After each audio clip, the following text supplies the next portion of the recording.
the equation E is equal mc squared, in which energy is put equal to mass multiplied with the square of the velocity of light, showed that very small amount of mass may be converted into a very large amount of energy, and vice versa. The mass and energy were in fact equivalent, according to the formula mentioned above. This was demonstrated by Kruger and Walton in 1932 experimentally.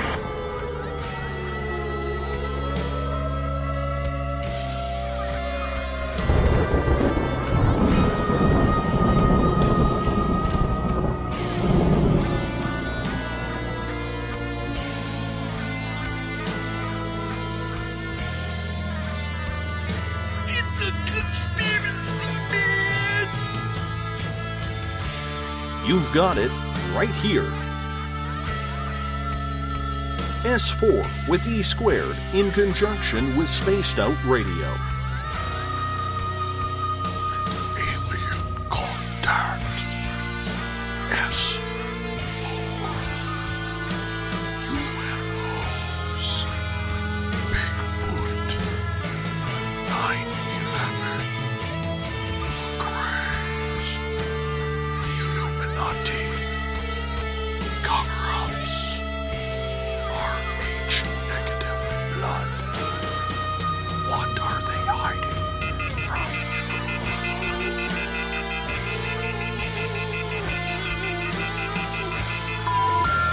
Sorry, your call cannot be completed as dialed.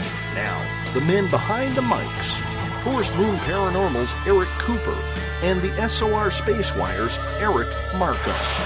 You can find more at spacedoutradio.com.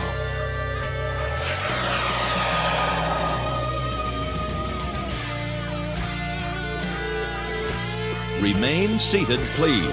Permanecer sentados, por favor. Now, let's travel into the universe. It's S4 with E squared.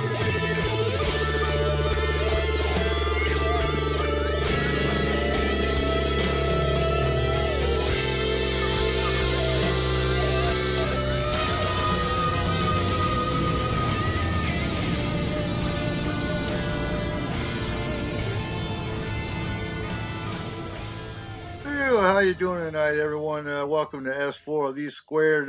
Markham just slid under the wire. How you doing tonight, Markham? All right. Okay, I can barely hear you. Oh. There you go.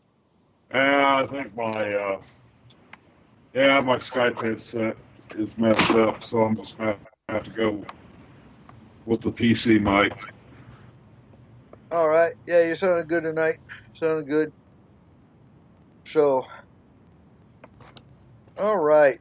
So, just to throw it out there, the views and opinions of S4 with E squared are solely the opinions and views of S4 with E squared and do not reflect that of Spaced Out Radio, which is our umbrella. Tonight, oh wow, I just shake my head because I mean we have these topics that we try to keep schedule on, and I don't know, this country's just gone to hell in a handbasket. What do you think, Markham?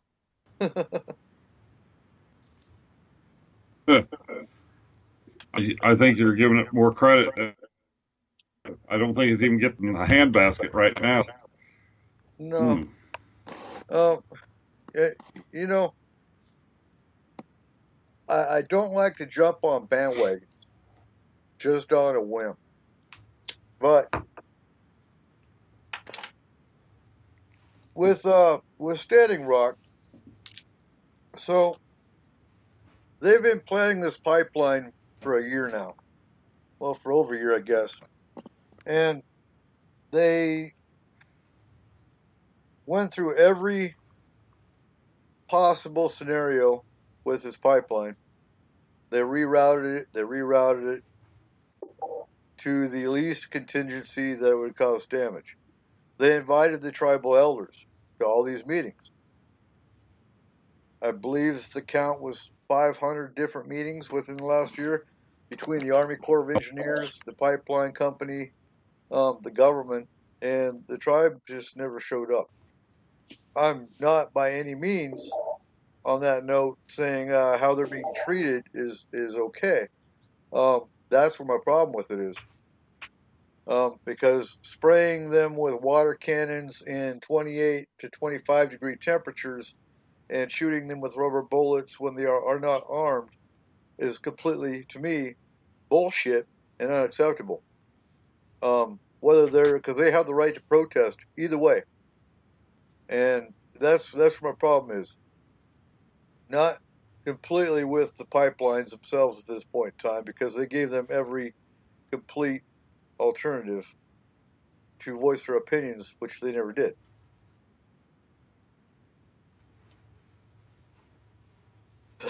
You still with me? Yeah, that's one of the things. Yeah, that's one of the things when we did our show specifically about this. That one of the, for lack of the term, I can't remember what his official title was, but he's like a mayor of a nearby city who was being affected by the highway being off and all this, having to be stopped on the road, searched, and all this. He was quite upset with the tribe because he said it's not like they did this overnight. There were meetings and meetings and meetings, and nobody. He said nobody cared until they got to the point where they're actually going across that land. Then all of a sudden, and he hinted that outside agitators Right. made it Now, made it a point. they, anytime you have a protest, you're going to have radicals, and I've been hearing that there's been some people are burning cars and just creating mayhem and chaos, and you're always going to have that. Now, hearing from my guy here locally that actually went, he came back.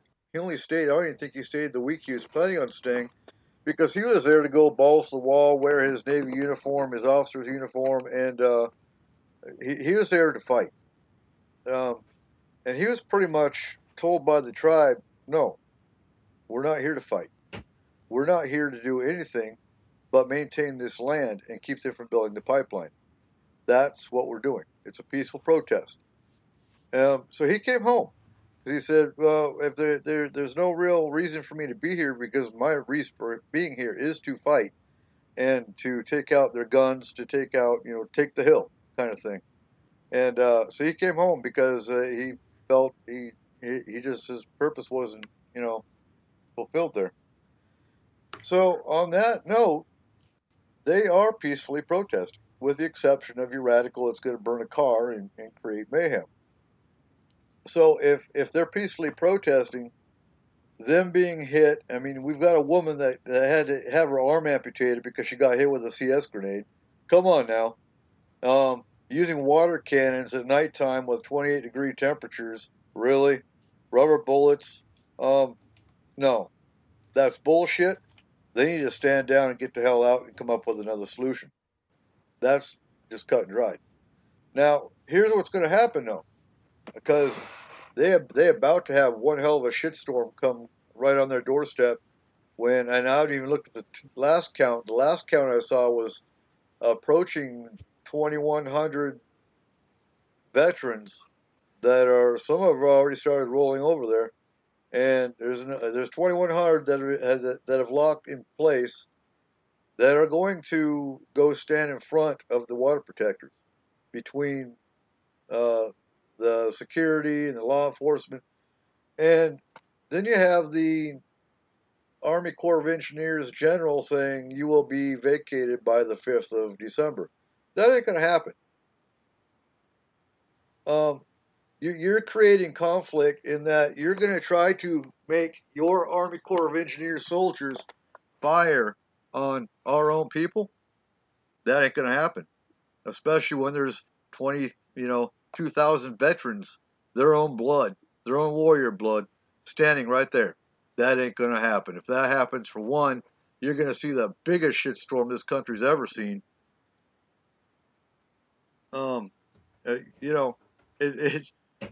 It's going to be bad. I can't stress it any more than that.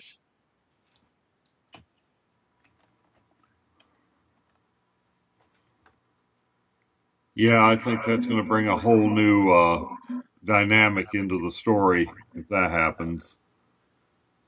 It's gonna. Right now. It's going to go beyond the dynamic of just that story, because now you've got government subsidized contractors, you've got corporations that are inciting bloodshed on American people. It's bigger than just this story.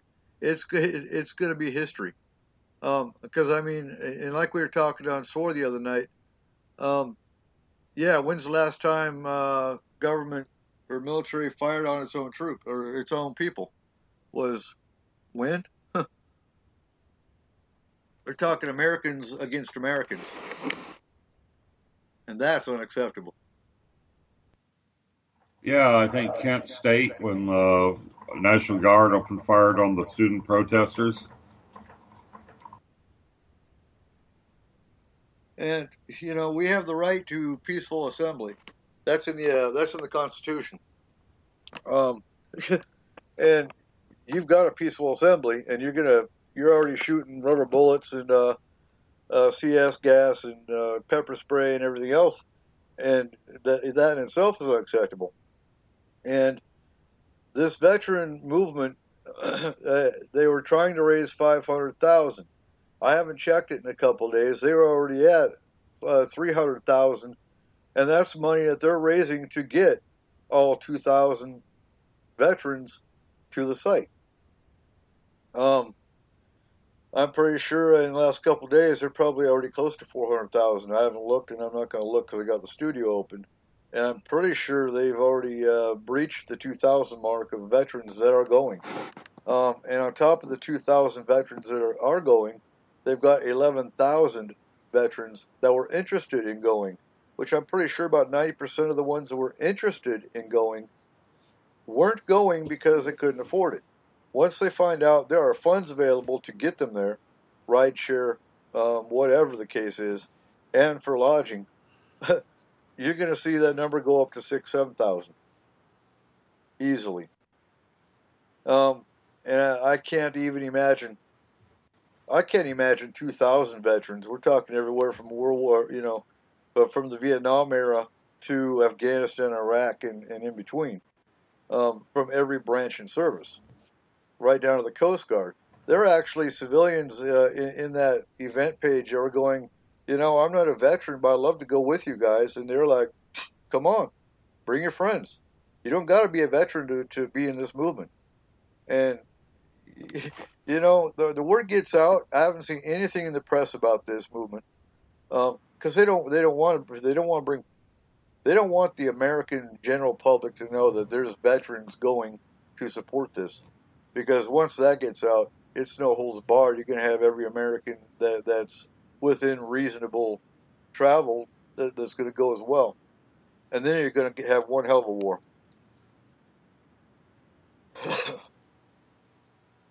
It seems that the money they've spent on this private army and all this, there seems like they should have been able to come up with a technological solution, something that would ensure the people that this pipeline is going to be safe through here. It's almost like they're not wanting to find a solution, and the pipeline is going to go through. The best thing they could do, I think, is come up with some kind of compromise, or I don't see a good end for this thing on this. You're up against too big a organization, and they've spent too much money. Think of the pipeline company. They're not going to just say, well, okay, forget it. They've already got God knows how many millions on this pipeline invested already. So I think the best thing that both sides could do is, have some kind of the safety conscious. I'm not trying to figure out what the word I'm trying to use is, but there's going to have to be a technological solution that's going to make these people know that at least at this part of this pipeline, there's not going to be any leaks. There's not going to be anything that screws up their water. Right. Now, Trippin brings up the point, and do you by chance know which company or which country supplied the dogs, Trippin? Because Trippin's saying one of the security companies hired by DAPL that released the dogs were registered out of the country. And yeah, they shipped in a drill to drill under the river the other day.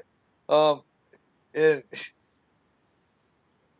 it's going to get ugly. I'm going to say that. It's going to get ugly. Let me go in here real quick while I'm talking. And I'll give you some numbers here in a second.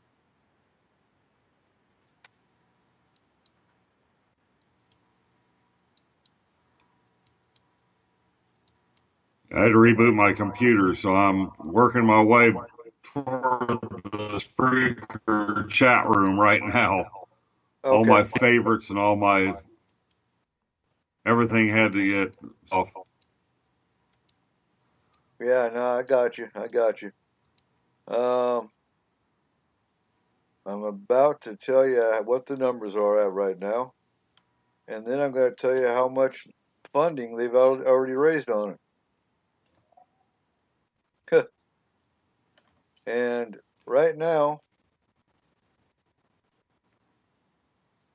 yeah, and I haven't, from what I understand, as far as, so I've got Tyler Hutchinson, a buddy of mine, that was saying the tribal land was signed by the 1868 treaty. I don't think they're actually crossing tribal land. I believe they're going around it. Right now, we have 2,353 veterans that have officially signed that are going, with 13,710 additional that are interested in going. Now, as far as the funding they've raised, and it's amazing to me because you can sit there and watch their GoFundMe page. Is actually you watch people donating funds to this like by the minute, by the second almost. And right now, oh God, never mind. They are at 468,416, and they've raised their goal to 750,000. So yeah, they've already almost hit their limit that they were trying to get, and they've raised the limit because I think he probably got more veterans that were wanting to come than he anticipated. Now, that's that's almost $500,000. They couldn't take that $500,000 and get one hell of a legal firm to take this on. I mean, my mate and I were discussing this last night. That's a lot of money to be raising just for transportation and getting some protesters there. Isn't there a better way to use those funds to create a more peaceful solution? I mean, I don't know.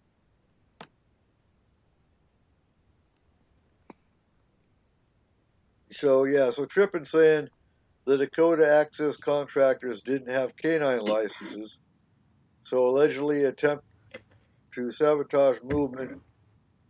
And there's a video, it looks like. But that amazes me. They've got $468,000 raised, and I can guarantee that's going to hit over 500,000 tonight. Because somebody donated $20 4 minutes ago.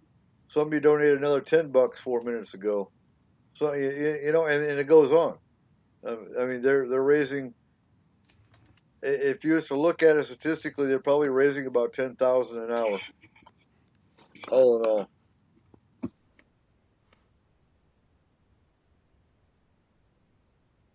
And yeah, so they got tripping. They got $4 million to assist against the protesters. What's the $4 million being used for? More dogs?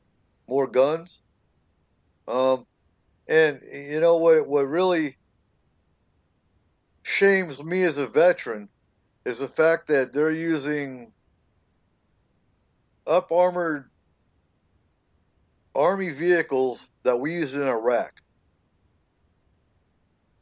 that were used with EOD as troop transporters to disable IEDs and explosives, and we're using these against our own people, folks. Why? For some Native Americans that are trying to protect the land. Really? That's what our country's come down to. And I don't give a damn about the ones that are sitting there. Well, they're just Native Americans. They're just this. They're just no. They're Americans. They were here on this continent before anybody was. I couldn't, in good conscience, eat a Thanksgiving dinner on Thanksgiving when the original Thanksgiving was supposed to be between the Pilgrims and Native Americans. How can I eat, in good conscience, have Thanksgiving when we're attacking Native Americans on our own damn soil? Really?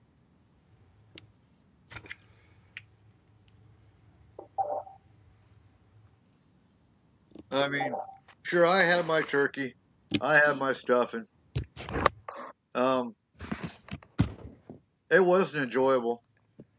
It not even a little bit. It was like, really? Isn't this kind of hypocritical? I can't even. I mean, I'm slowly getting into the holiday spirit, but I just look at this country and shake my head, and again, I ask myself sometimes, why the hell did I join the Army?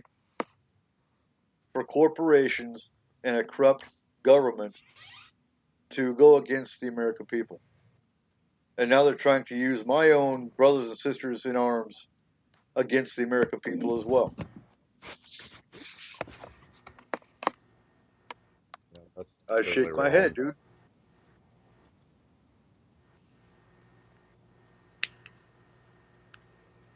Anyway, so Phillip Schneider.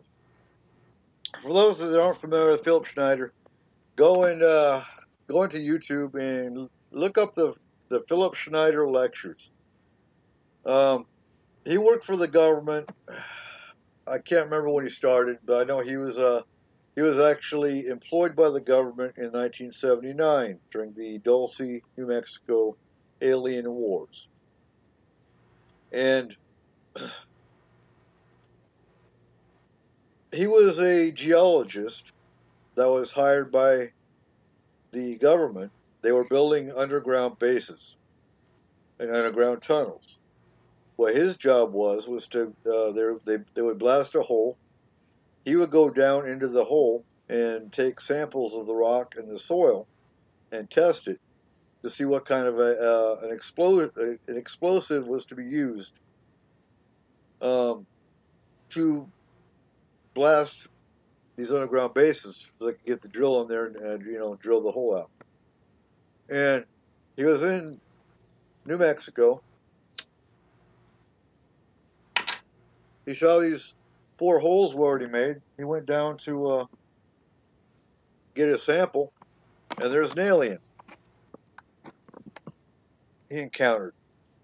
Well, he got hit. He pulled his pistol out, and I believe I can't remember if he killed the alien or if the Fed that was behind him killed the alien. But he got hit by this alien weapon. It didn't kill him. But years later, he got cancer from it. And he got tired, years later, he got tired of hiding all these secrets that he knew about. And he came out and started lecturing. He did 30 different lectures. Now, what you'll find credible about Phillip Schneider is the fact that out of 30 lectures he did, he never deviated from any of the facts he told. Every lecture he talks about. It's new information on different ones because it's a different topic. But he never deviated. You know, you got some people that go out and tell stories and it's all bullshit, and they change the facts and they change this and they change that. You can kind of tell they're lying. But with Phillip Schneider,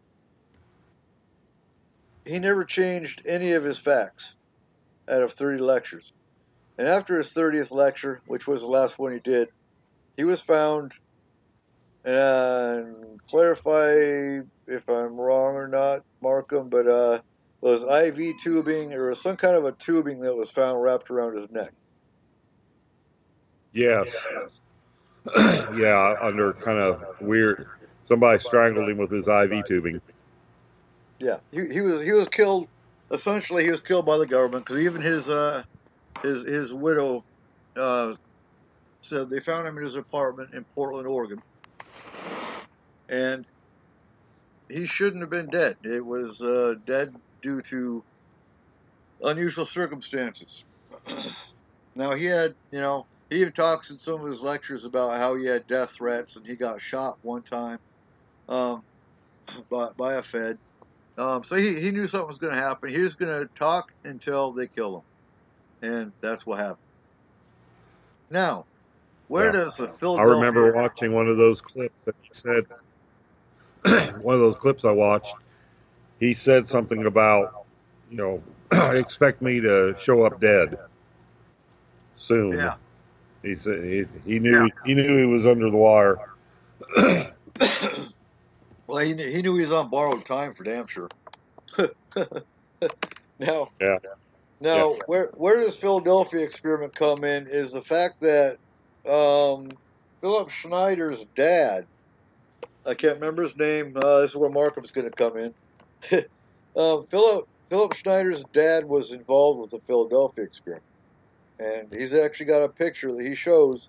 You can find out, and I reiterate every show we do that you can find all this research we do on your own. You can find everything else, everything we're talking about online. Like I said, go to YouTube, and you can actually find his lectures on YouTube. Just look for Phillip Schneider, and in his lectures he talks about how his dad was in the Philadelphia experiment. He's got a picture with his dad with a bunch of in a Navy vessel with an alien. The alien looks human.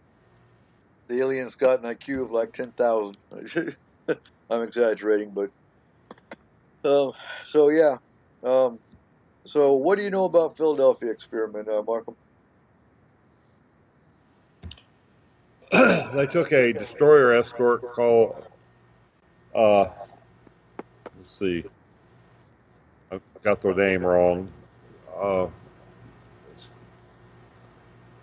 Oh crap. The cold medicine I took for my chest cold is scrambling my brain a little bit. But the experiment was supposedly going to make the ship radar invisible.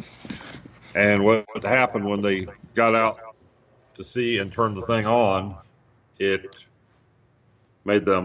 phased them out of our reality and basically made the ship invisible. But it phased it in such a way that men fell through the deck halfway. When they turned it off, there were guys stuck in, that were stuck in the metal. There's a little bit of history on that ship too. It was one of those where they actually took the whole crew off to and remanned it completely, which is sort of rare. But there was some other, there's trying to see.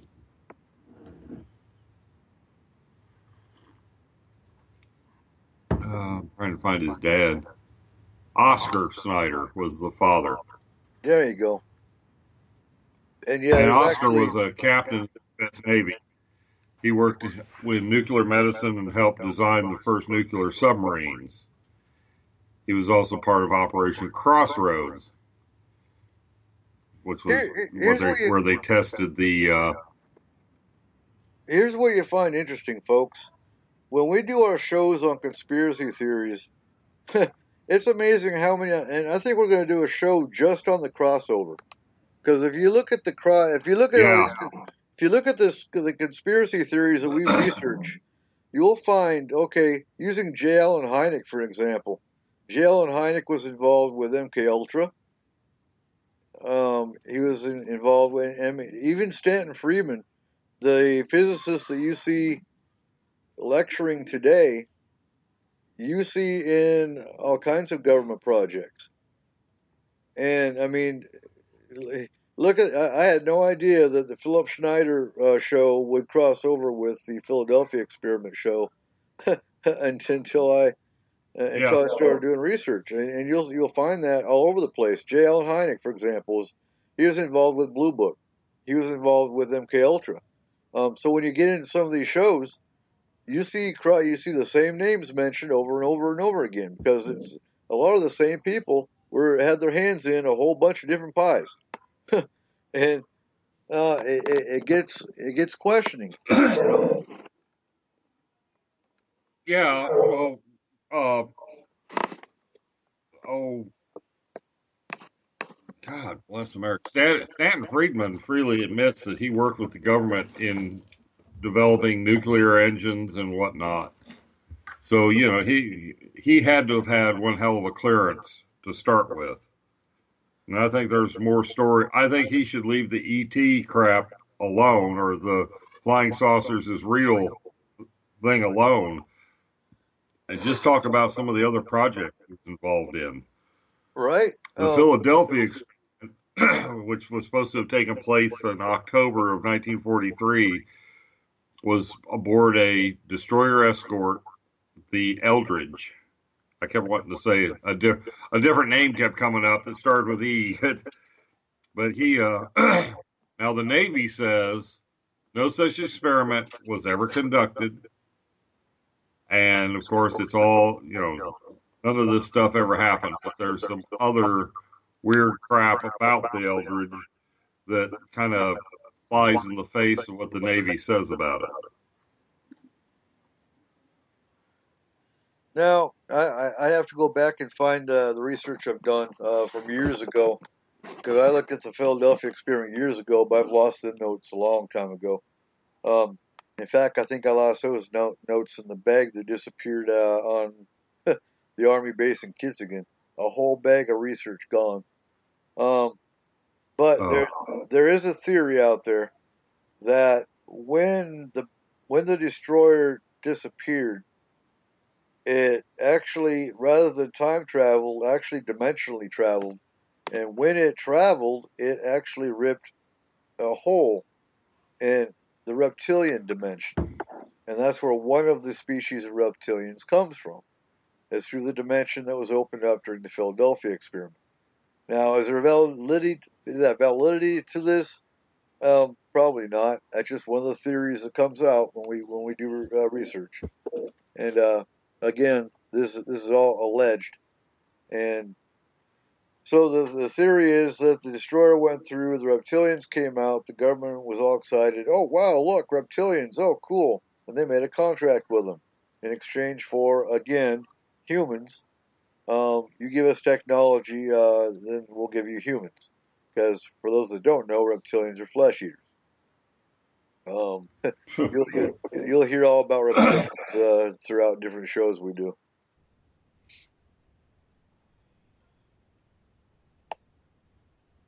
But that's one explanation as to why all the bodies came back mutilated, because they were essentially snacks.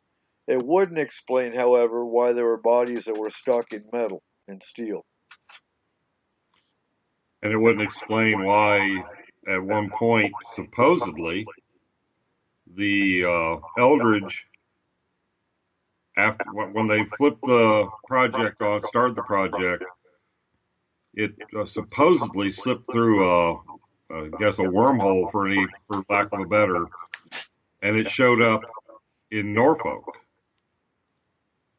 And at the point that it showed up at Norfolk, there were men on another ship that were sitting there looking at what in the hell is, what's that ship that just popped up in the bay? What's it doing there? Right.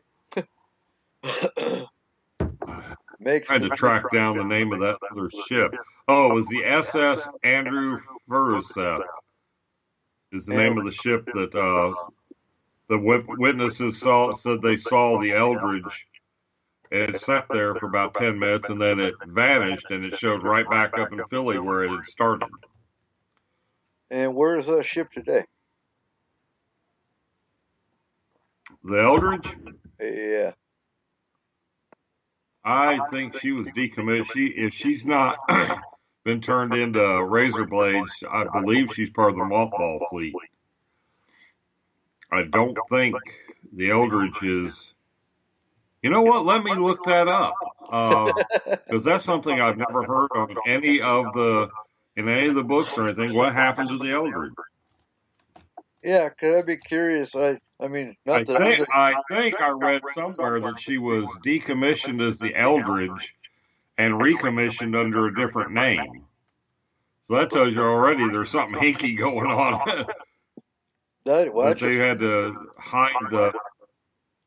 I'd be curious to know what kind of readings you got, well, whether it was via EMF or radiation. Because I mean, after even just in teleporting, I would think there'd be traces of radiation, and they wouldn't be able to use it again. Well, I know they did. Something went down. All right, Newark, New Jersey. Huh? She was launched. She was a new ship when all this stuff happened. Would they rename her? Okay, she has been transferred under the Mutual Defense Assistance Act to Greece, where it served as the HS Leon D-54. It was decommissioned on 5 November 1992, and on 11 November 1999 was sold as scrap to the Piraeus-based firm V&J Scrap Metal Trading Limited. So yeah, it's razor. So we sold her. Now it is not uncommon for us to take our older ships and sell them to other nations. My father's ship, oh God, I'm having a hell of a time with names tonight. He was on a destroyer during Korea, and it was sold to the Argentine Navy. They used it until she was nothing but a floating rust bucket, then decommissioned her and sunk her in like 6 fathoms of water. I think it's like 3,000 feet. So it's not uncommon for us to sell some of our older ships to other. So it's not like the Eldridge was the only one that was ever sold to another government. Well, and that happens with military equipment all the time. I mean, it's not uncommon for us to be fighting against our own equipment, in say Afghanistan, Kuwait, Iraq, because they get all of our equipment that we leave behind. So that's Right. common with all the branches. I mean, we sold Kuwait 50 Apaches. So they've got our technology, they've got our equipment, and that doesn't shock me none at all.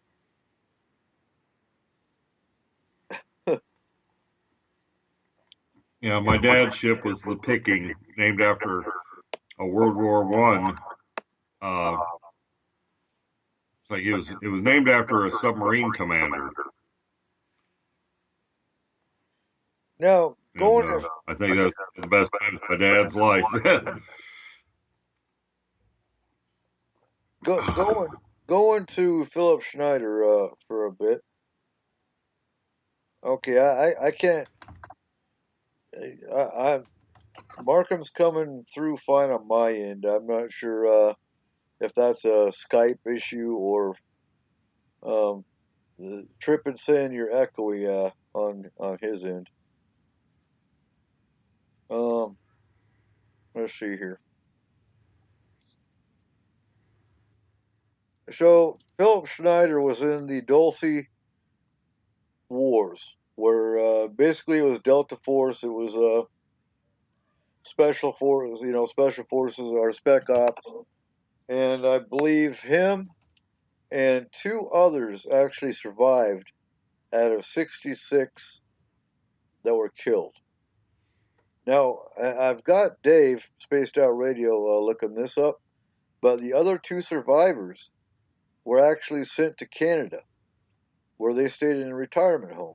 I'm curious if either of those 2 are alive and what their names are.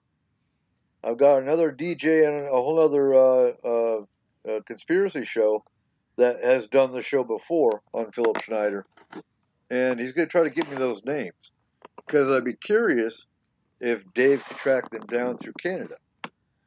But immediately after they were shipped off to Canada as survivors and they recuperated, they would not let any Americans in to that nursing home because they were scared that they were going to be kidnapped. So, I mean, even Phillip Schneider himself says in one of his lectures that he tried and he couldn't even go because they said, no, you're American, you can't come in here. And so he was one of 3 survivors. The other 2, we have no idea what happened to. They were in Canada. He was also involved, one of his buddies out of a steel. There were 2 steel companies in Oregon that were hired by the government to build, I don't like using the word cattle cars. They're train cars, but they were made to use to haul humans, because they actually had chains and they had handcuffs and whatnot to carry, what he said was to carry people to concentration camps.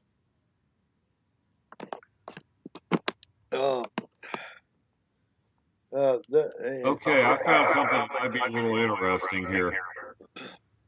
It's a letter written by Cynthia Dreyer, who was the estranged wife, was the ex-wife Right. of Phillip Schneider. Okay. My name is Cynthia Dreyer. I live in Portland, Oregon, and I am the ex-wife of Phillip Schneider. Phillip and I met in 1986, were married in Carson City, Nevada, had a daughter. We were divorced in 1990 and lived in separate residences. Phillip lived in an apartment complex in Wilsonville, Oregon. On 1/17/1996, I received a call that Phillip was dead in his apartment and had apparently died up to a week before his body was discovered. Right. At the time of the removal of his body, his cause of death was stroke. She did not, and I'll paraphrase reading it, she didn't feel comfortable about that. She asked to view the body, but they wouldn't let her because it was, he'd been sitting there in a heated apartment for a week. So I've seen that. I've assisted in autopsies on that. That's not the last picture you want to have of a loved one in your mind. But she wasn't allowed to view the body. But she did later receive a call from the Clackamas County detectives that the funeral director had found something around Phillip's neck. An autopsy was performed at the Multnomah County Medical Examiner's Office in Portland, Oregon, by Dr. Gunson, and she determined that Phillip had committed suicide by wrapping a rubber catheter hose 3 times around his neck and half knotting it in front. There was no suicide note. He always told friends and relatives if he ever committed suicide, you would know that he had been murdered. And from a number of sources, including his taped lectures and statements to his friends, and the barring of a 9mm gun, Phillip felt that he and his family were being threatened and were in danger because of his lectures. And he decided to commit suicide by pulling his own catheter out. And, okay, if any of you know that pulling a catheter out, you've probably installed a few. If you've got a Foley cath in, there's more to it than just pulling that thing out. You got to deflate the balloon. That's a lot of effort to go through to commit suicide. It depends what kind of situation. It depends what kind of catheter. He I was mean, in we're a talking. situation where he was needing medical care and was receiving hospice treatment. Why the hell was it a week before he, the story, that part of the story just does not ring true for me. Oh no, and not to mention even IV catheter, a regular catheter. It doesn't really matter. It stretches. Have you ever pulled a catheter? I'm sure you have. They stretch. They don't pull tight. Yeah. They're not gonna. It's not a strong enough tube to strangle yourself with. So even on that note, and yeah, I've given hundreds of IVs. But no, there's no way in hell that he committed suicide with a catheter tubing. That just it doesn't happen. No. And like you said, yeah, and during his lectures, he reiterates over and over again that his life is in danger just giving the lectures. He knew his days were numbered. He knew that every lecture could be his last. And no. And to come up with stroke and then all of a sudden change it, no. The man was murdered by the government for talking. That's just hands down. And I'm still curious what happened to the two survivors that were in Canada. Canada's going to protect their own, not America. America, the government controls it all, and the government's going to do what they want. Canadian government, you're talking a whole other ball of wax. But by all means, folks, there were 30 different lectures he did. I happened to watch the last one that he did before they found him dead. I actually watched 2 different lectures. Just because and like I said, I find him a credible source in that he doesn't change his story. You'll hear the same story in all of his lectures. And what I also found cool and interesting was he vouches for Bob Lazar because he was also in Area 51. And he vouches that Bob Lazar did indeed work in Area 51 in one of the lectures he did. And he goes into element 115. Does that sound right? Yeah. He talks about element 115. Element 115. Yep, the element that can only be made in space and is not from this planet. And that's the same element that Bob Lazar talked about when he came out talking about what he did with the reverse engineering of UFOs. And so yeah, and just the fact that he came out and vouched that he did know that Bob Lazar worked for Area 51, because when he first came out talking about Area 51, the government denied that he ever worked for him, and it's real easy to make someone look stupid if you're in the know, you're above them and whatnot. So it'd be real easy for the government to say, yeah, you didn't work for us. And it didn't call the universities and say, yeah, Bob Lazar was never a university student, and that just destroys credibility. And it's a shame that a lot of the paranormal and UFO community turned their back on him, because then all of a sudden, oh yeah, he's a joke and a hoax and whatnot. Because it makes you want to go back, and maybe we'll do a show on Bob Lazar. And folks, if you're listening, I know we don't have many in the chat room, but if you listen to this show later and you have an idea for a topic, shoot me a message, shoot me an email. My email is right here in the in the Spreaker.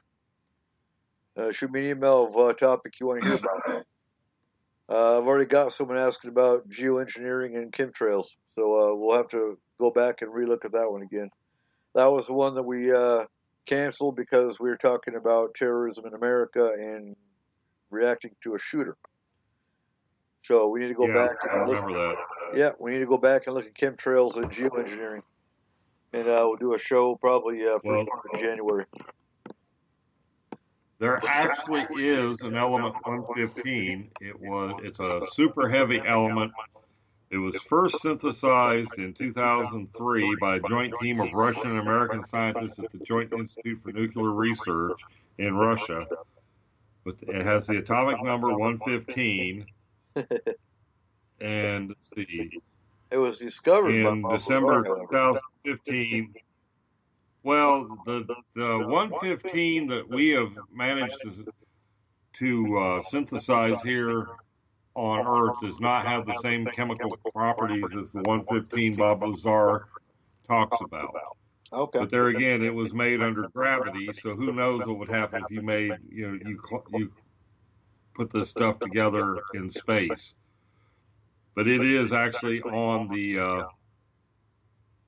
it's known as Moscovium, like Moscow, Moscovium. The element symbol is capital M with a lowercase c, and it is got some unapentium.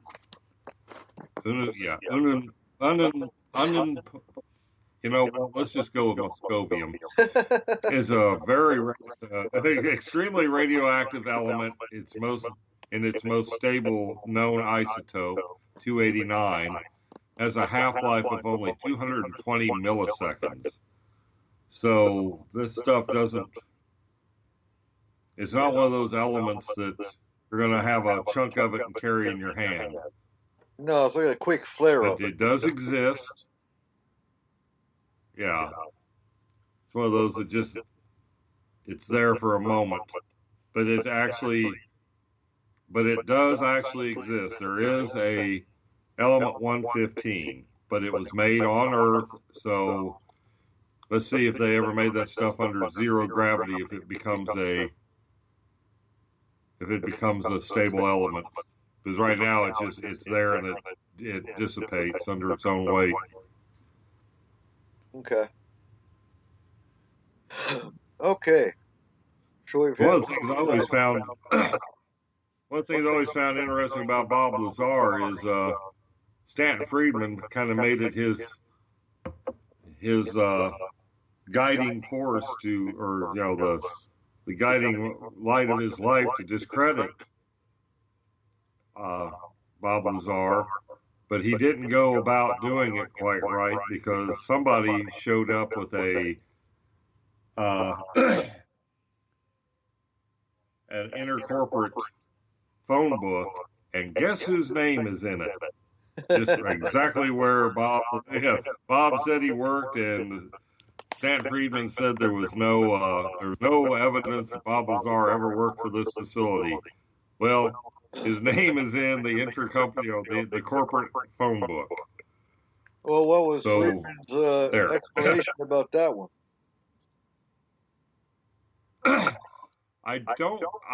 From what I have seen of Stanton Friedman, if you throw contradictory evidence at him, it's faked or it doesn't count.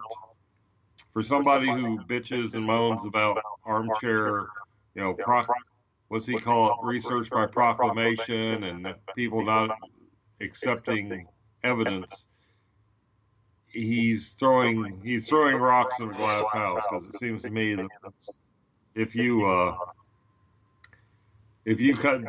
show him something that he's wrong about, it's not legitimate data. So I'm a little disappointed in Stanton.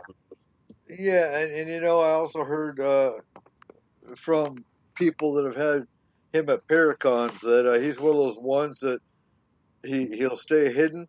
He'll come out and give his lecture. He'll disappear. You pay him money, he'll give you an autograph. Those are, I'll never have a speaker that has to hide at any of our Paracons. That just ain't going to happen. So, no, you can't say your trademark. Yeah. But yeah, and anyone, I don't, for him to discredit someone, if he was really in the field to move things forward and to bring forth evidence, I would think if Bob Lazar was real, then he would have been all about bringing him up. Unlike the contradictory. Uh, I, I, and on the same token, what's Stanton Friedman hiding? I mean, you're looking at a man that's been through every alphabet soup, and really, you know, so I don't whole lot of I read credence. one of his books. I read what was that? His Flying Saucers Are Real or something. Yeah, I read one of his books that he was flogging about 10 years ago, and basically, I think the book could have been half the pages that it was because it was just a lot of. I don't even know if I ever finished it. It just got really tedious, and I don't know. I didn't think it really made a point, and it wasn't anything that he wasn't saying when he comes on a radio program. No, not at all. Um, so yeah, we've let's talk about Trump for a sec. How do you think Trump's doing? You know, I hear weird. My dad was upset because he heard that Trump was going to pick Mitt Romney in his cabinet. So I got on looking for sources, and all the sources I could find were like liberal media outlets and outlets I'm not going to trust anyway. So I am just really not paying attention to what they're saying about him because I figure they're going to screw him as bad. The media is going to try and screw him as bad as they can and get people to, you know, they're fear mongering. Well, yeah, I'm going to hold, after the man's in office and once he's been inaugurated and installed in office, then I'm going to pay attention to what he does. Until right. then, the rest of it, he can say, well, I'm going to run my underwear up the flagpole in the White House every morning just to show who I am. Until, and I'm surprised something like that hasn't happened. And I just don't. Like we were talking in the round table on Friday night, you can't find an unbiased news source anywhere anymore. Maybe in the BBC, No. but I don't even know what to believe with the BBC. Al Jazeera, maybe. Again, I haven't looked at a whole lot of other news sources. I get pissed off every time I see news sources. I get pissed off at my damn news feeds on Facebook. Just you still see haters. You get over it. Trump won. He's in office. Deal with it. And Yeah, I've actually unfollowed a lot of people over. I've been getting a lot of like the news feeds, and I just I don't unfriend them, but I just don't follow their stuff anymore. Just there's enough people that they're sending into their news feeds that want to eat that stuff up. I'm not one. I'm just, I form my own opinions. I do my own research.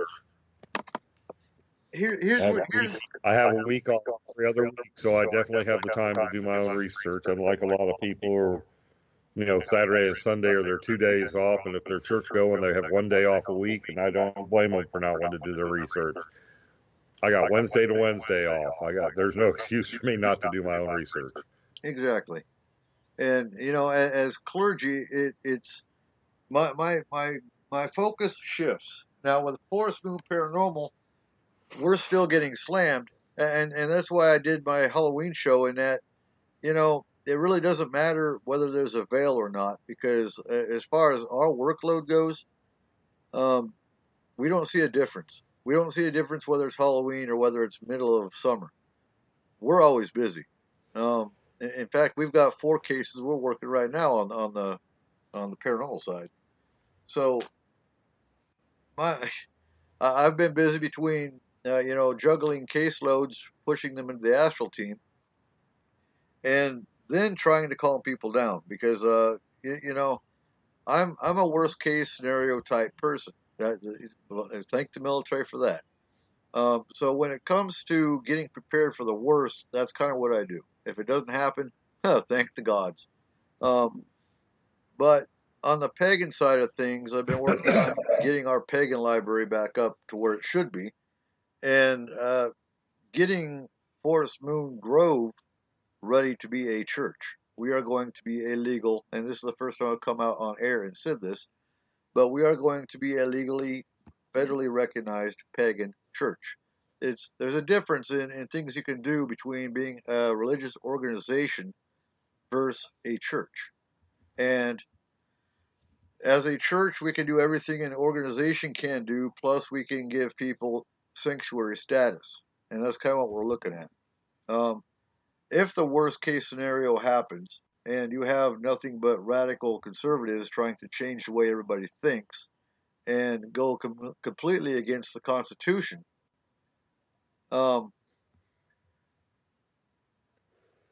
going to be ready for it. And with that, we're going to have our own legal team on standby, along with the MRFF, the Military Religious Freedom Foundation, and that's to help the military side of things. But and that's the best you can do to get ready for the worst. I mean, there's other things that can happen worst, like the economy, like there's other things that can happen that affects everybody. But as a pagan, which is a minority religious belief, which encompasses the LGBT community, which is why I'm a big advocate for LGBT support. These are things that people don't think about unless they're directly affected. That, not Trump, because I think Trump's a supporter. And I say that because of the fact that he had the rainbow flag up on the podium with him in support of the LGBT community. I think, he's going to go against the conservative side. And he's either going to get himself in trouble, or he's going to get threatened to the point where he bows down or gives them what they want and lets them take over. So that's where I see on that one. And yes, Steve, we actually have a very huge Australian pagan following in Forest Moon Grove. So I'll be pushing out a lot of Midsummer and Letha type material for you guys. I'll actually be doing that after the show, after I get my fresh coffee and a fresh cigarette, and then sit back down at the computer and get to work again.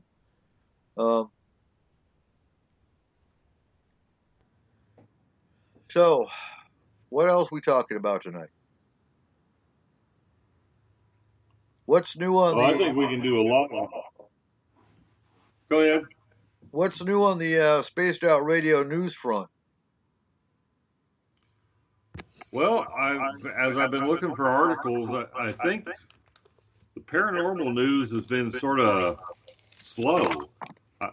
The sources I go to that I've vetted that tend to have good, reliable stories are rehashing old. We're just rewriting old stories. So I don't know if it's just not being reported or if it's just a dry spell for the paranormal news. I can find plenty of just sensational crap like you'd read on National Enquirer, but as far as good, there hasn't been a really good one, anything really good for a while. So I'm going to, after the show tonight, I'm going to send out some more invites. I've got about 4 pages of different stories and possible guests that I'm going to canvass the internet for and send out invitations.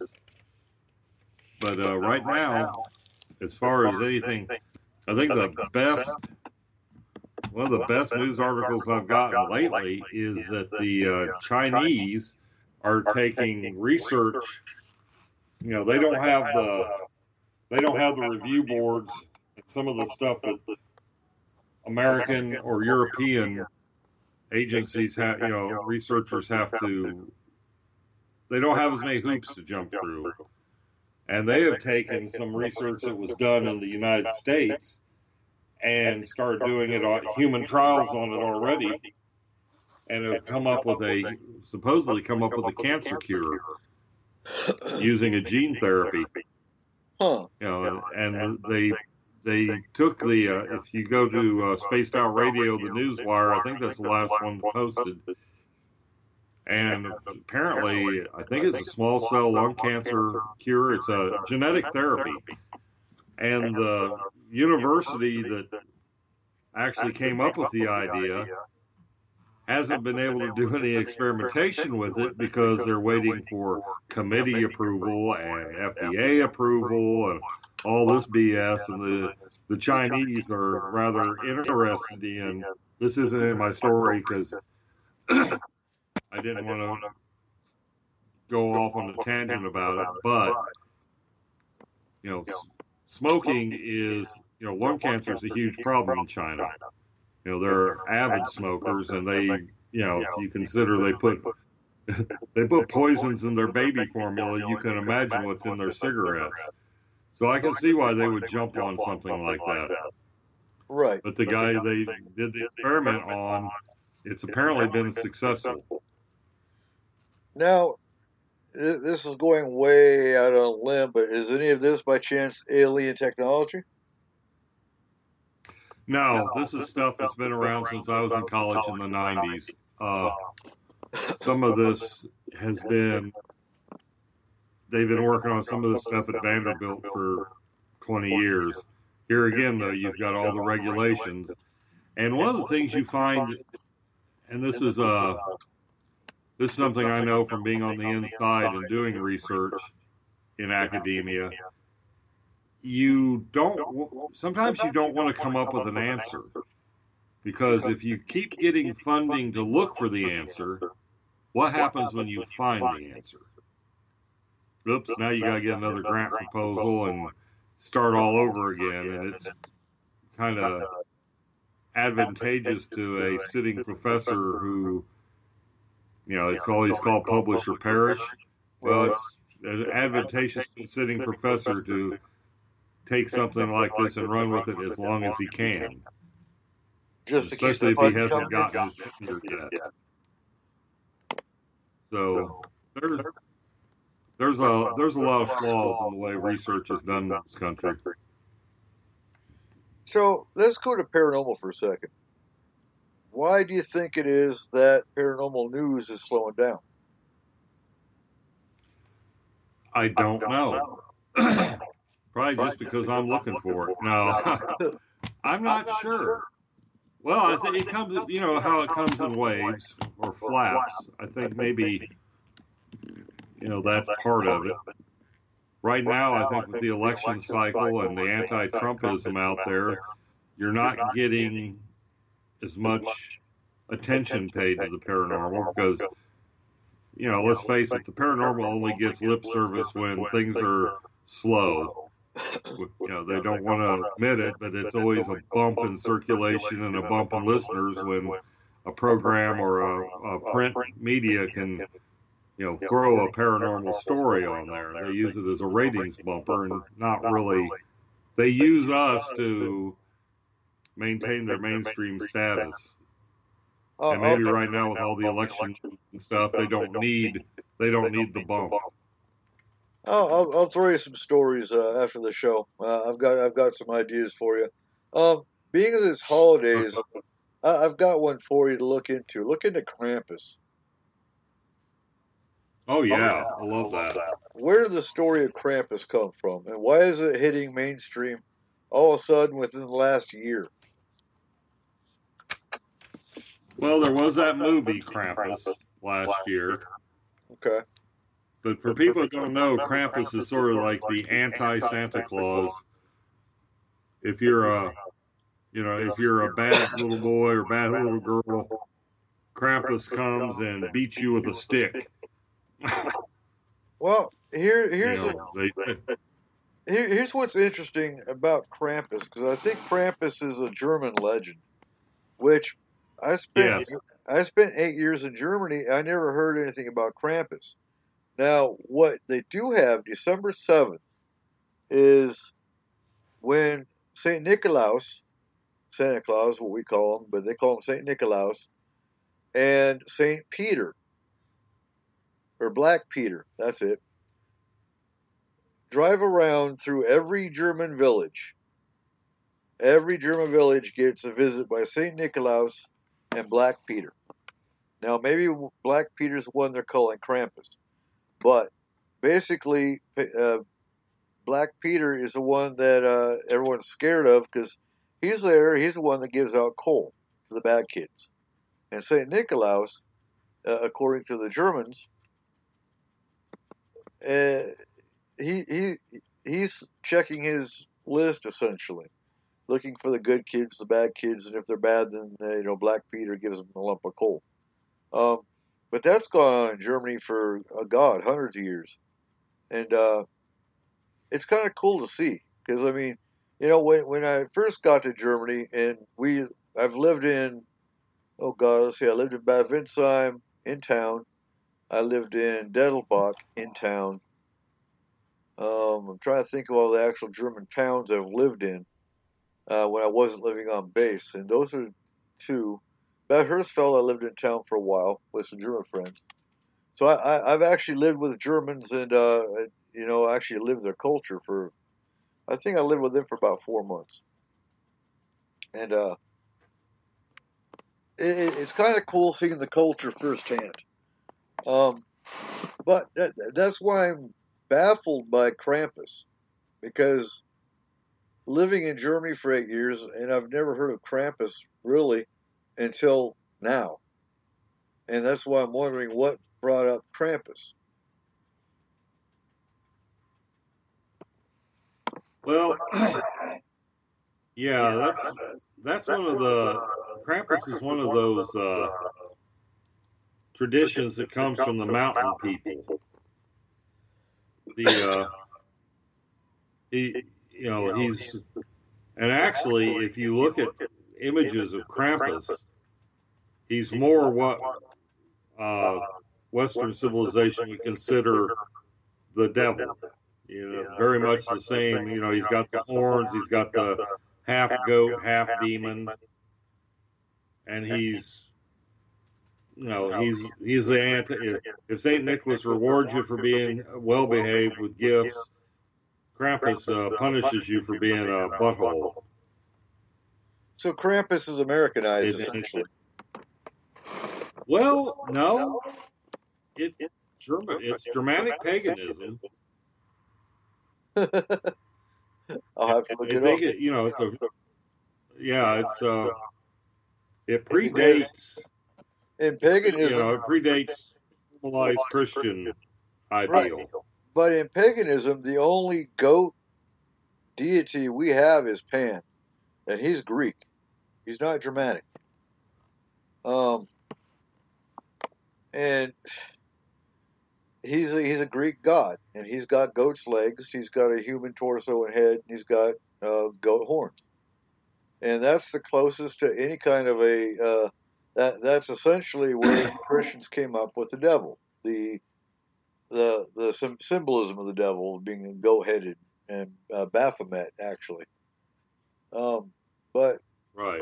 Krampus is not pagan, not to any of my research I've done, and so it's switched back to pre-Christian Alpine traditions, and it's kind of weird. It's almost like this thing has been passed around word of mouth as a tradition among the Austro-Bavarian Alpine people, and it's now then they tried to codify it more, and that's probably where you start getting the more fantastic. But he is a horned god. Huh.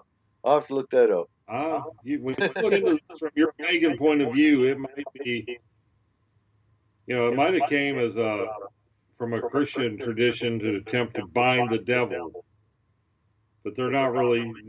It's really unclear where it comes from, but it was a oral tradition among the Alpine people. Okay, so I would have to look at the cross cultures, because you'd have to look at Switzerland, you'd have to look at Germany, and you've got more of the Alps in Switzerland than you do in Germany. So I'd imagine before there were borders and it was just an Alp, if it was an Alp legend.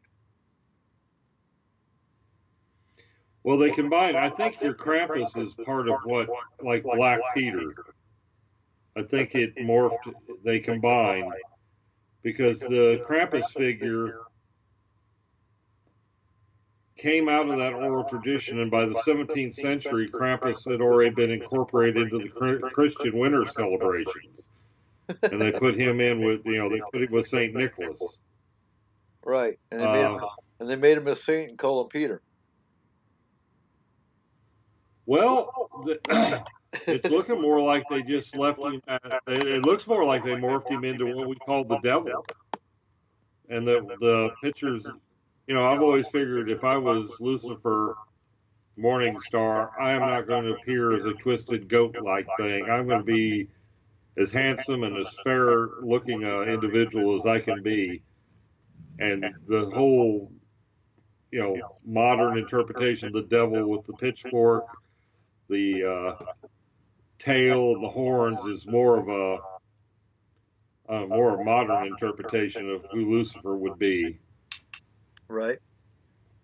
I'm gonna have to look up that movie too now.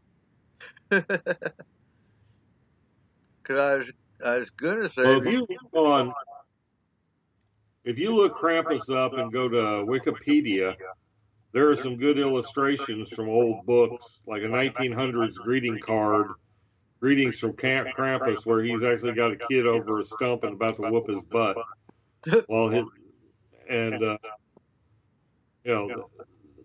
He's very much how the devil is portrayed. Goat-legged with tail and hairy body, the horns, the goat horns, and all that.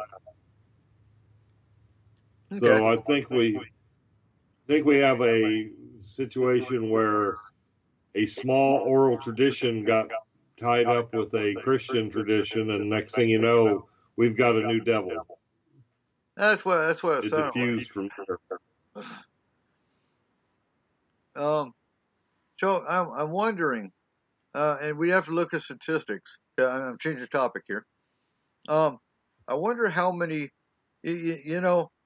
I've contacted, like I've said before, I've contacted 2,000 different paranormal groups, and out of 2,000, there's a whole lot of them that they fade away. Now they got dead web links, they've got dead phone numbers, whatnot.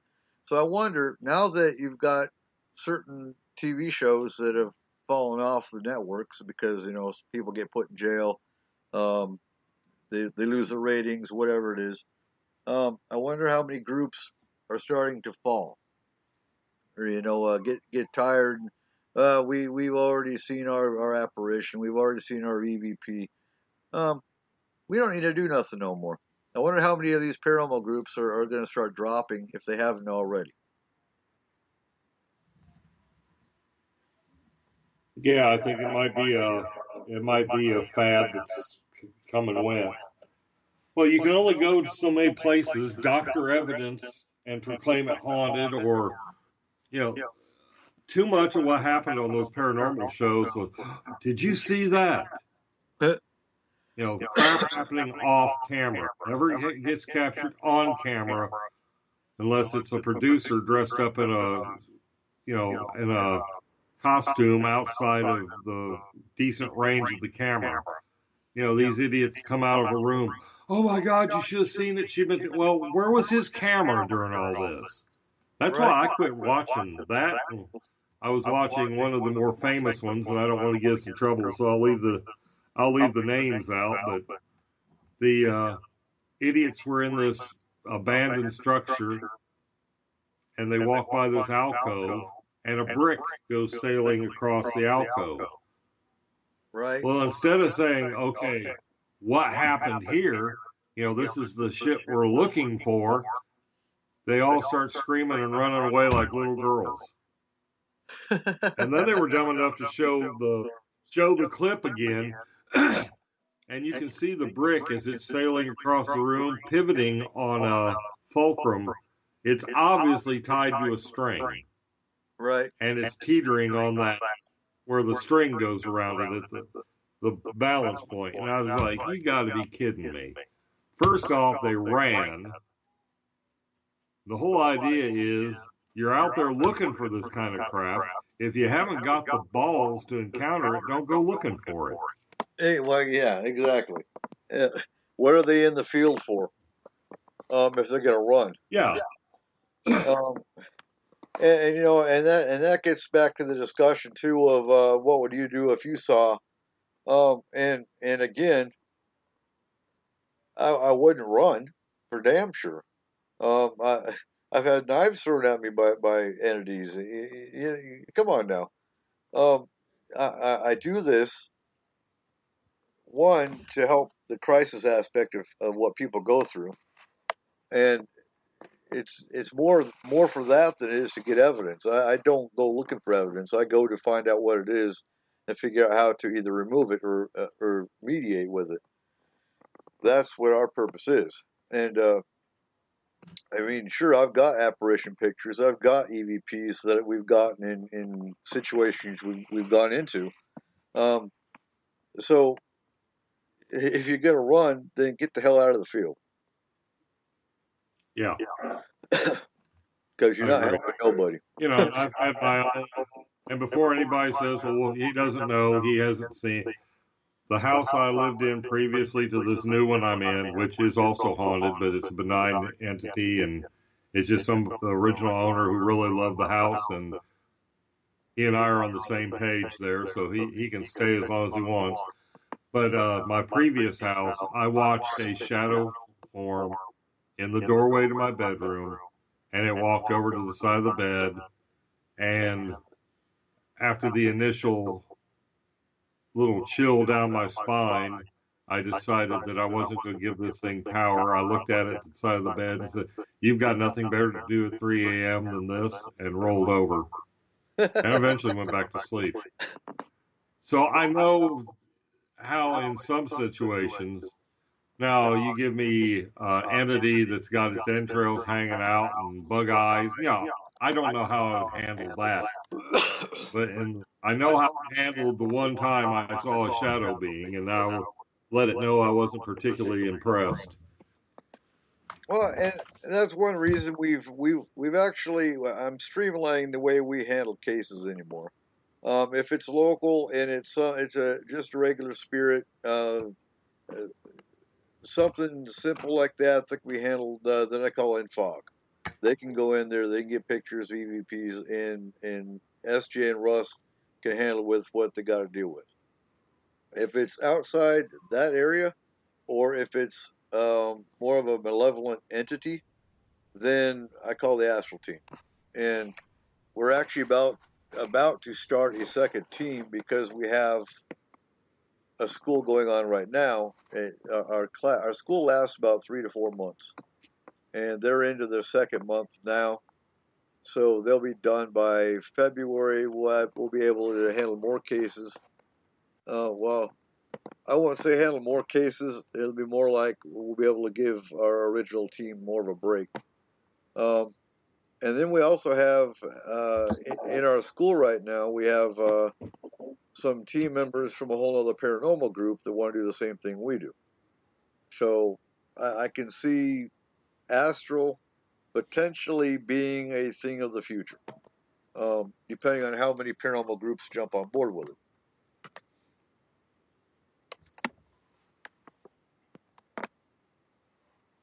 Yeah, I feel like I've tried to do the astral projection thing, and I almost feel like I've got a active block against that. Something doesn't want me doing that. Well, and some people do. I do, for example. I can't astral. Some people say, "Oh, bullshit! Yeah, you can. You just don't try." Actually, no, I can't. My purpose in this life is not to astral. My purpose is to stay right here.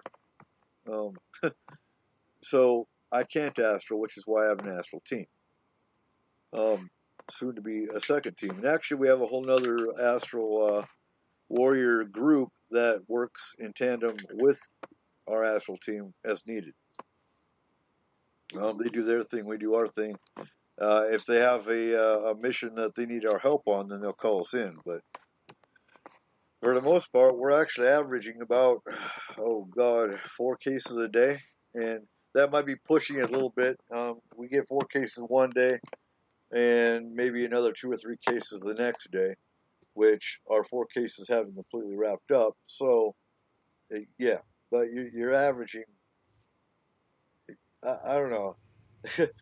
I'll just say we don't see anything slowing down after Halloween. Well, I was told that when we hear a spectral voice, that it's telepathy, and I'm wondering if okay, if it's telepathy, like in the case where the encounter I had in Rhode Island, what are we picking up on tapes or on digital recorders? That's a good question, because and you could talk to Sandy about this, because she's done a lot. She's done a lot of EVPs, and there's been cases where she's actually physically heard the voice, and it got picked up on audio. Other EVPs, she hasn't heard anything, and it picked up on audio. So yeah, she has had cases where she actually heard a voice, and it picked up on audio as well, and there was nobody there. There's nobody in another room. Ruling out all possible sources, there's no way it was anyone physical. Now telepathy is supposed to be completely mental, though. That's just the voice. Yeah, that's just the I voice. was told that what I heard was probably, and unfortunately I didn't have, I never go to that house now that I don't have my digital recorder with me, but it was just as clear as somebody standing talking in my ear, but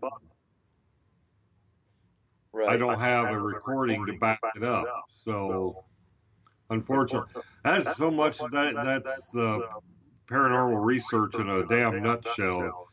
It seems like if you have the gear and the cameras, nothing happens. It's when you go out there unencumbered that something happens. There's almost a Murphy's Law to paranormal investigation. The camera doesn't come on, the battery's drained. Actually, the battery's draining to me is paranormal, because there's been cases where we've gone in with fresh, brand new batteries, and I don't know, you go and turn your camera on, and they're drained within a minute or less. So I do think, I do think that can be paranormal in and of itself. I want to go in with a group, and I may have to drive out to your neck of the woods to do this, but I've got a device that I've actually passed the design stage. I'm actually getting this thing together, and I want to test that. I'd like to be on hand, and when the team comes out and says our batteries are dead, while they're swapping to fresh batteries, I have a device I want to take into that site and see what happens with it. I think you were on the round table when I was discussing it the other day. I don't know anybody jumping my idea, that's why I'm not broadcasting it. But I've got something I've designed, and I've got the parts, all but one part left for it. So I really want to test this. I want to test this theory out. Well, bring in September.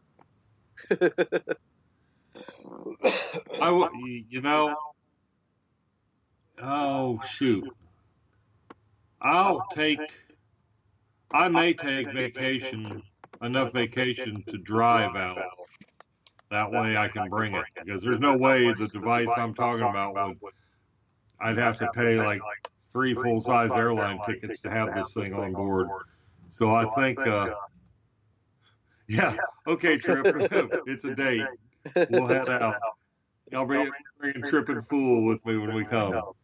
Actually, in January, we're going to start scheduling all of our events for the year as far as fundraising and whatnot goes between now and Paracon. So we'll set it up around one of our events. That way you can actually make it worth it. Okay. And I think my presentation as a presenter next year is going to be possibly, yeah, if I find a local group to work with with this device, the research that went into that and the results, and I think I want to do a lecture on true scientific research into the paranormal. If that's all right with you. Yeah, it's most definitely. The science of the paranormal. Yeah, there's a lot of people that think those are mutually exclusive words, including me at one point. I thought that there was no room for psychics or things that were, say, unverifiable on a research team. I have since changed my mind. I think it just sounds like there's no way you're going to delve into this purely scientific. You got to go in with a psychic or a sensitive, but you just don't put out a want ad on Craigslist, say needed psychic, or you got to find somebody who's vetted, who's actually more proven than that. And I don't think any paranormal team worth its salt is going to go out there without somebody. I mean, face it, you don't go pheasant hunting without a dog. You shouldn't go ghost hunting without the psychic equivalent. I'm not calling psychics dogs, so don't go there. But I'm saying you have to have. We use dogs because they have more sensitive hearing or more sensitive. They have more sensitive hearing and more sensitive smell than we do. Okay. Taking that into consideration, you got to have a good sensitive or psychic on a team. Otherwise, you're just trampling through the field hoping you flush something out. I think if you have a good psychic on your team, they're going to be able to sense what's there. In the best case scenario, they're going to say, okay, right there in that corner, there is an entity, and describe the entity, X, Y, Z. Aim your gear, your detection devices, whatever, all this ghost hunting gear, for lack of a better term. Aim it there. And I think that's the only way we're going to start getting more reliable data. I think if you have multiple EMF meters and you can have the same spirit independently activate all three of those EMF meters, you would have something. But again, having, I haven't been to school since '87, and I just took scientific theorem again, last month with my with sociology. So I, got to see the entire scientific theorem again. And how many of these groups don't even know what scientific theorem is, let alone to say we're in it for scientific theory? Really? And do you have a scientist? Yeah, that's a pet peeve. Dave and I's both. They think because they're going out there with $2,000 worth of technology that they're conducting a scientific research. They're going out there with toys. That's all they are. They're going out there. Reproducibility is the name of the game. If you can't reproduce something or something isn't reliably reproducible, it's not scientific. No, they're going out there with toys. An active site. Yeah, you've got to know. You have to have a known active site. You got to go out there more than once. I mean, hey, if I ever win the lottery, that's what I'm going to do full time, because I think some of these things, if you had a week or two, a month to stay there, you could probably wrap it up in a month and answer all the questions. But going in there for 8 hours or 12 hours or a weekend, you're not going to come up with anything but the same old crap that everybody else cycles around.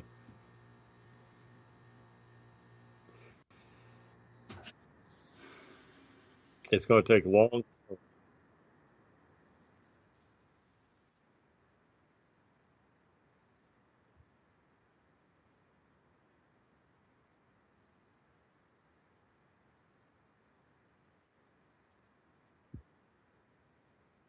Oh, that's probably exactly what's happening. We've already got this 4 or 5 second delay between your station and mine, and if it's coming across, then your speaker, if you're picking up mine, it's like a feedback. That's probably where the echo is coming from.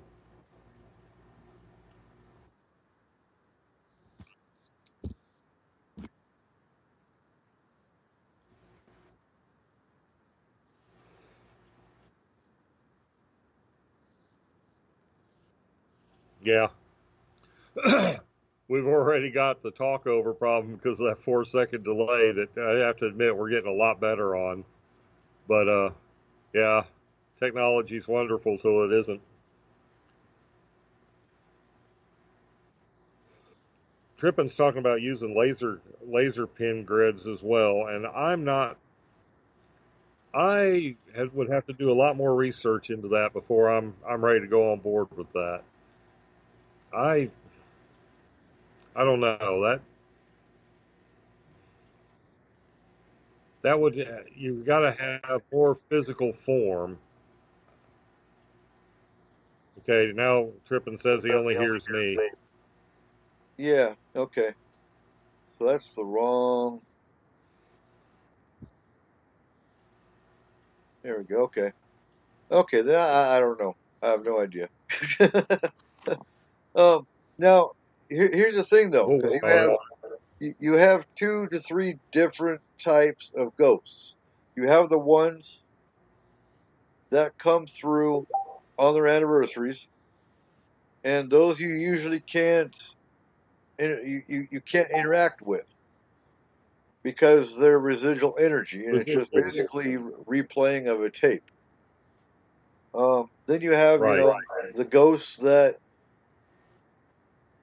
they don't need an anniversary; they're stuck here, and so I mean, basically, you have to decide which one do you want to prove. Do you want to prove the residual energy of a replaying tape, or do you want to, have a conversation with a spirit? I'm greedy. I want both. I think I I think I don't think that would be mutually exclusive. I think you attack one, and then or not attack, but you go out to answer the question regarding the residual, and then you go to the active, like the young man in the bar in concrete who doesn't want to move on because he likes being in that bar in concrete. I think that's a perfect. I think that would be a perfect test subject. Well, yeah, and he's more than willing to be a test subject because he's having fun. I mean, and like Dave said, or Christina, I think it was Christina that said it. He's 22. He's at the prime of his life. Do you really think he wants to pass on? Hell no. He's having fun. It's just like the spirit I talked to in Germany, who explained the whole way things worked. He was a World War II bomber pilot, an American bomber pilot. It might have been English. I can't remember now. He's either an English bomber or a U.S. bomber. Anyway, he crashed in Germany, and he doesn't want to go. He doesn't want to move on. Why would he want to move on? He goes to the bakery every day and messes with people in the bakery. He's having fun. If they're having fun and they're not causing any harm, then why do we need to move them on? They're obviously spirits that are enjoying their time here. They're not harassing anybody. They're doing their thing. You do your thing. Everyone's happy. Now it's the ones that and a lot of them we just have to mediate with because they don't know they're scaring the dog. They don't know they're scaring the kids. Once you explain to them, look, you're just scared. You're scaring the kids and the dog, and if you stop doing that, these people have no problem with you staying in your home. And it goes from there. They say, okay, well, damn, I'm sorry, I didn't know I was scaring the dogs and the kid. I'll stop doing that. I'll stop making footprint, footprints in the attic, and everything will be hunky dory. Once you get the mediation aspect going, case is solved until something else moves in or something else moves. Well, in my own case, with the guy that haunts my current house, he just really loved this house. And I've got news for him. I do too. And if I'm here at the end of my days, I'm going to have a guest room in the attic with him. No, this I see this guy every once in a while, corner of my eye, walking around, like he's checking out what I'm doing with the place. Because when we moved into this house, it took us a week cleaning up after the previous owners or the previous tenants. Human maggots is the best. Okay, what happened to you, Markham? You got cut off there. And real quick, Trippin's asking if the entities are wearing the same clothes as the time of death. That actually varies because sometimes you will see them wearing sometimes you'll see them wearing the clothes that they died in. There have been cases where they died in the 1900s, 1920s. They're wearing 1900s, 1920s, clothes. I had a buddy that he was, and again, our mountains are haunted as well as concrete. And he was, I can't remember if he was walking, driving his truck, or I believe he's on an ATV. He was driving down a logging road, and he sees a little girl in a white dress, and she's riding her bicycle in the middle of nowhere down this logging road on top of a mountain. The bike is like 1920s, 1950s antique bicycle, and she rode past him and she waved at him, and he's like, "Huh, that was weird." He got on his ATV and he was racing down the road and he smelled smoke, and about that time, his ATV shut off, and he's in the middle of nowhere, and he got off his ATV because it died anyway, and he followed the smoke and he came to a clearing. Well, he looked out from this clearing and there's like 30 or 40 tents and they're all on fire. And he didn't know what to do. He's like, well, what the hell? Well, he got back on his ATV. The smoke cleared up and his ATV cranked right up. And he's talking to a buddy about it in a bar one night. And they're saying, well, wow, that's weird because there was a logging camp that burned to the ground in about the same area you were in. And that's an example of residual. Now, my question with that though is, if it was residual energy, I would think the little girl wouldn't have seen him and wouldn't have been able to wave. But Right. the vision or the scene disappeared. That would be residual. So maybe he saw residual energy, but the little girl was a ghost. I mean, that's always possible. She died. She's stuck there. But yeah, with the residual energy, there is no interaction with the spirit. It's just a replayed tape on the anniversary, generally speaking. There's also a case, I can't remember what state it's in, where if you park your car on the train tracks, you shut your car off, leave it neutral, it will get pushed off the tracks because back in the 1900s, a school bus got hit by a train and killed like 40 kids. So the legend is if you park your car on this train track, these 40 spirits of these kids will push your car off the track. Have you ever heard that one? Yeah, that's actually a famous one. That's actually a famous one. But you know what? It irritates me because then you get these know-it-alls. Well, it can't be a kid. It's got to be a demon because there is no such thing as a child spirit. Yeah, there is. Um, Bullshit. yeah, well, you hear it all the time. Yeah, that's crap. You even hear it on Dave's show We had one in our former home. Yeah, you hear We it. had You hear it all the time, though. Right.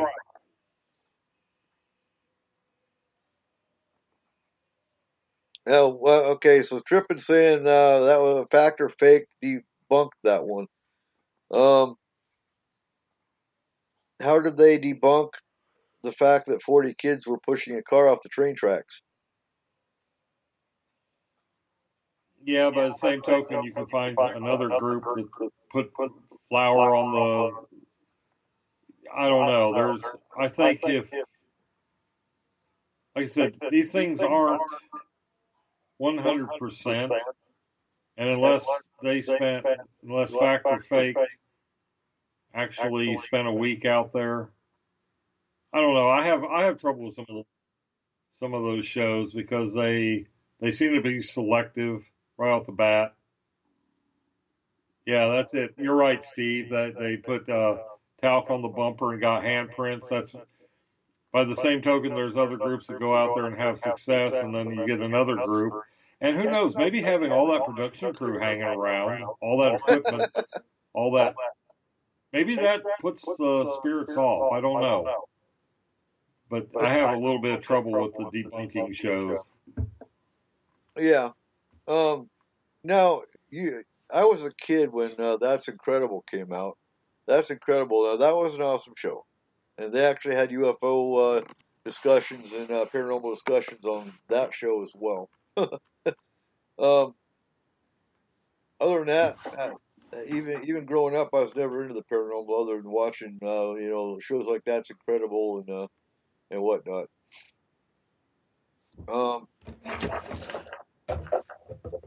Okay, so they use laser levels, and it's a visual thing. When you put a car in neutral, rolls uphill, but it's downhill, and that would make sense. Because yeah, my question would be is how do they debunk 40 spirits of kids pushing the car? EMF meter? What? No reading? So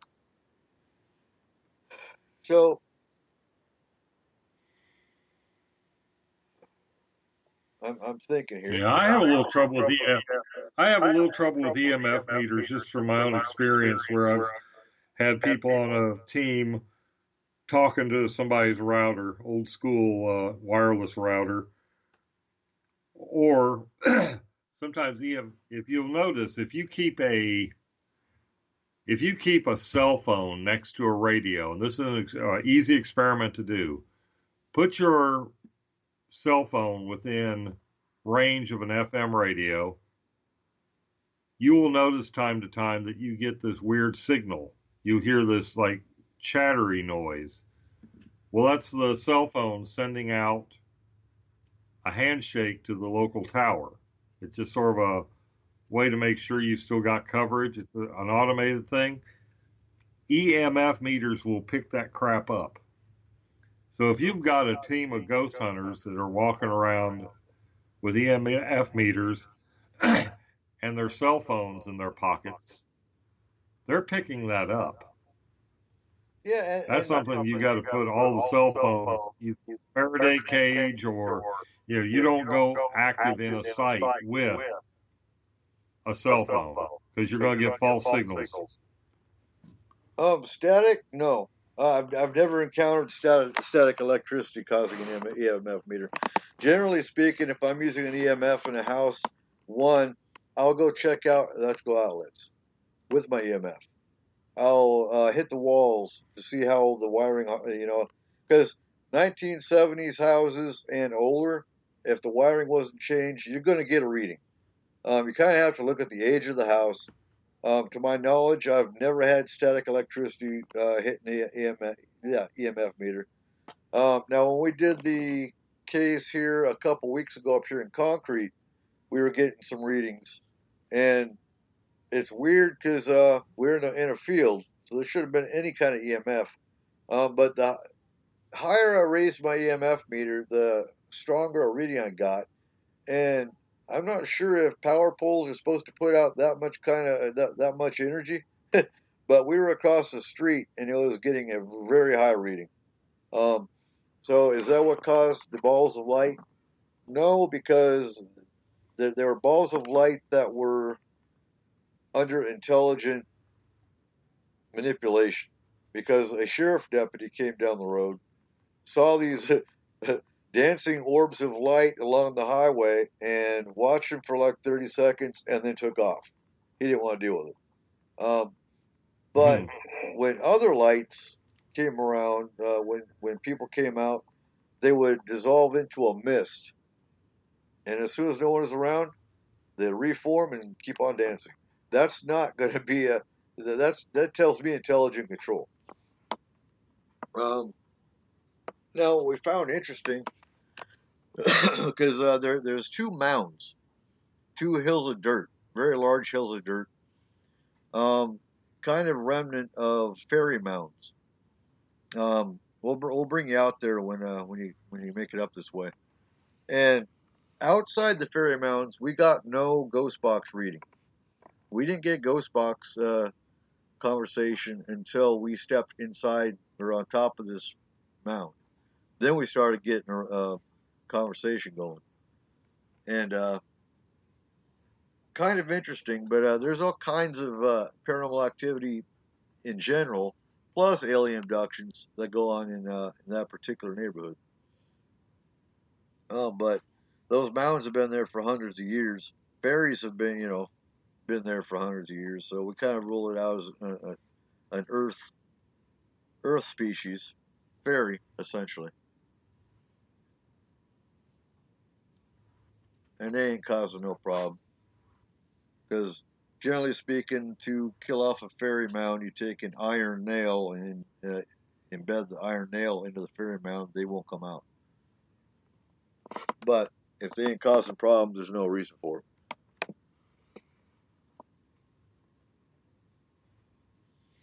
Yeah, that's something I'd like to look into. What is it about iron that affects? Because that goes way back. I mean, that's the whole tradition of iron being the proof against fairy folk. I'd like to look into that. I would have to look it up. If I recall right, it has something to do with horseshoes.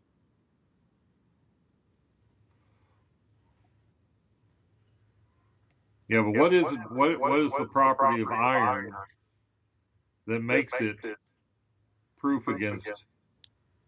I don't know. There's that'd be a fun one to research. And yeah, I've got a whole fairy library, so I can reach it. I'll pull that up, and we'll do a fairy show in January. Okay, sounds good. And talk fairy lore. Actually, hold on. When is fairy month? Fairy month. Now we'll do it in January and in April. I think April is actually midsummer is fairy month, so that'd be May. Yeah, no, June, midsummer. There we go. We'll do another. Yeah, midsummer's Eve. Yeah. I don't know. I'm having. My thought process is slowing down here. But yeah, okay. So June we'll do another fairy show as well, and get a lot more in depth.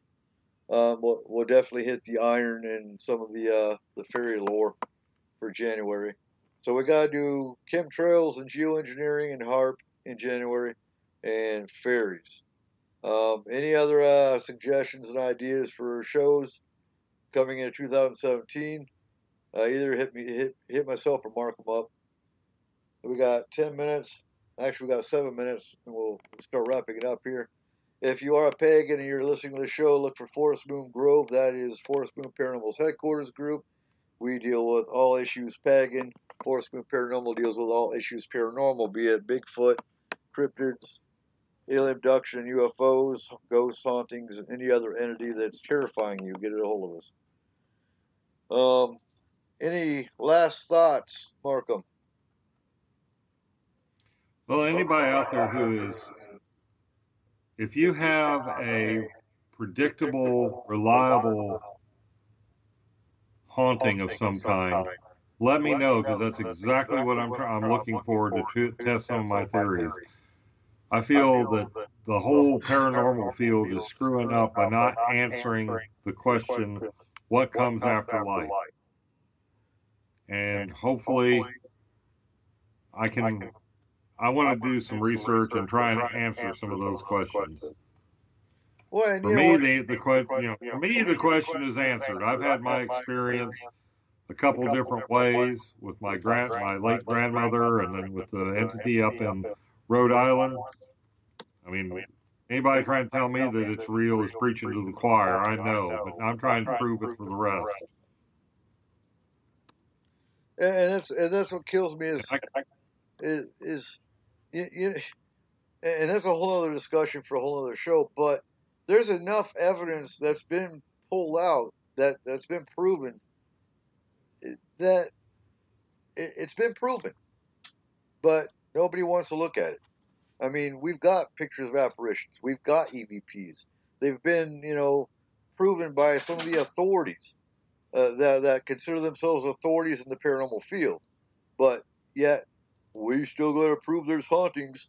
And again, you go with the argument: why are you going to a known haunted location? What are you going to prove there? Well, we're going to get the apparition picture. Why? It's been done. I mean, people they beat themselves up and they reinvent the wheel. True. All right. On that note, everyone, make sure you go listen to Spaced Out Radio every night, 7 days a week, 9 p.m. Pacific Standard Time.